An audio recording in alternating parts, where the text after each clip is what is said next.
안녕하세요. 칭찬받는 교회 그 세 번째 시간입니다. 지난 시간에 이어 그 예로 빌라델피아 교회를 소개하고 있는데요. 이 교회는 뭔가 달랐습니다. 고난과 연단이 많았어요. 참으로 말씀으로 살려고 애썼는데 설상가상으로 환난과 작고 큰 시험이 계속해서 닥쳐왔어요. 그런데 이걸 대처하는 방법이 남달랐다는 겁니다. 예를 들면 당시에 그곳에 지진이 일어나든지 아니면 경제적 어려움이 몰아닥치든지 아니면 어떤 전염병이 돌았든지 이렇게 추론해 볼 수 있습니다. 그런데 이 빌라델피아 교회는 하도 연단을 받아서 별로 큰 요동을 받지 않았다는 거예요. 이들은 무슨 일이 나든 말씀만 붙들고 있었어요. 그리고 그 말씀 붙들고 인내했어요.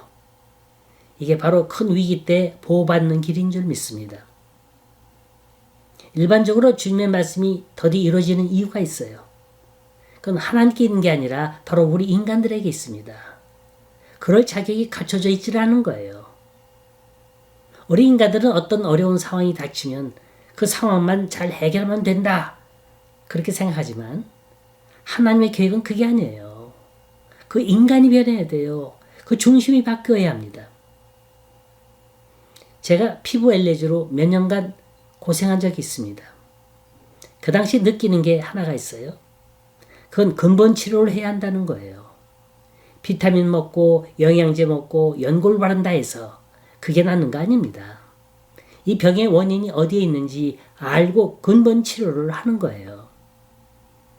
폐열이 있고 신장이 나쁘고 장의 기능이 나쁘다면 그걸 고쳐야죠.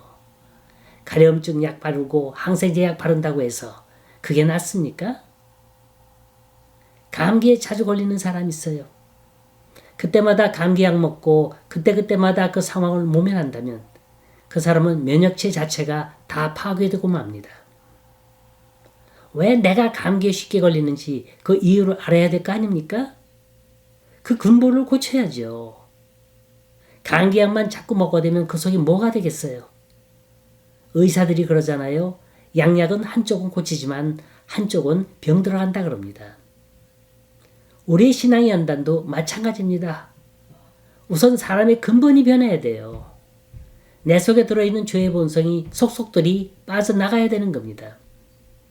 그런데 사람들이 말을 제대로 듣습니까? 고집불통이지요. 제멋대로 하려고 들지요. 밭에서 방금 따온 배추 갖고 김치 담글 수 있습니까? 소금에 절여야 할 거 아니에요. 그리고 이 속에 각종 양념을 넣고 푹 발효돼야 맛있는 김치를 먹을 수 있는 겁니다. 여러분, 우리 삶 속에 쉴 새 없는 고난이 몰아닥칩니까? 이게 다 나를 숙성된 김치로 만들기 위한 하나님의 세밀한 손길인 줄 믿으시기 바랍니다. 이 한심하고 고집불통이고 제멋대로 나가려고 하는 나예요. 이런 나를 김치통 속에 몰아넣고 맛있는 김치를 만드시려고 하는 세밀한 배려가 고난이라고 하는 조미료를 통해서 완성되어 가는 겁니다. 빌라델피아 교회는 이런 과정을 다 거친 교회였어요. 그래서 영적인 축복을 많이 받았습니다. 근데 주님께서는 바로 이럴 때 조심하라는 거예요. 11절 내가 속히 오리니 네가 가진 것을 굳게 잡아 아무도 네 면류관을 빼앗지 못하게 하라. 따라하십시다. 면류관을 빼앗지 못하게 하라. 사람이 뭔가를 이루게 되면 저절로 자랑이 나오게 되고 교만하게 됩니다. 여기서 면류관이란 하늘의 상급이죠. 잘 견디다가 나중에 교만해져서 그만 그동안 쌓아왔던 걸 다 쏟아내는 경우가 흔히 있습니다. 면류관을 빼앗지 못하게 하라가 바로 이 말이에요. 교회 안에 인간의 의의나 자랑이 들어와서는 안 됩니다. 끝까지 사랑 기쁘게 하지 말고 주님 사랑하는 교회로 남아있으라는 주님의 신신당부의 부탁인 겁니다. 하나님의 사랑하는 교회가 어느 날 갑자기 쓰러진다면 얼마나 가슴 아프겠어요. 그 이유가 다른 거 아닙니다. 교만이에요. 자기 자랑입니다.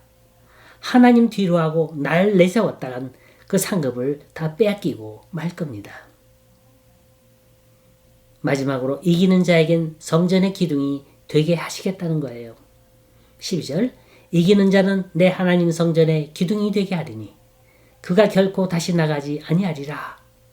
내가 하나님의 이름과 하나님의 성 곧 하늘에서 내 하나님께로부터 내려오는 새 예루살렘의 이름과 나의 새 이름을 이 위에 기록하지라. 환난 날에 주님께서 심판하실 땐 제일 먼저 교회부터 치신다 그랬어요.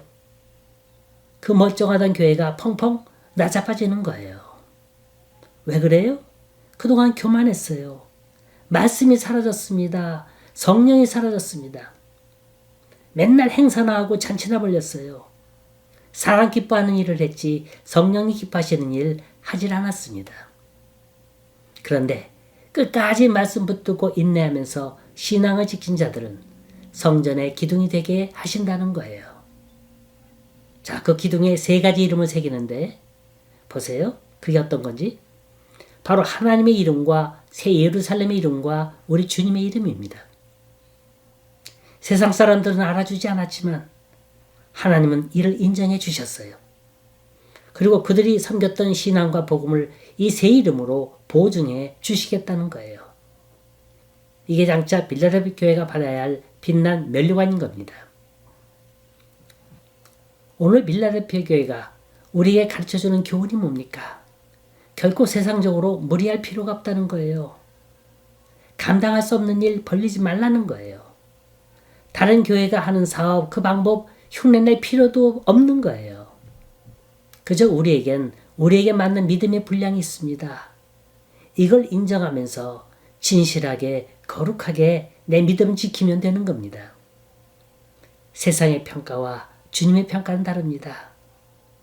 이 어렵고 험난한 세상 우리 말씀만 붙들면서 기도로 그리고 믿음, 소망, 사랑으로 이겨나갈 수 있기를 간절히 소원합니다.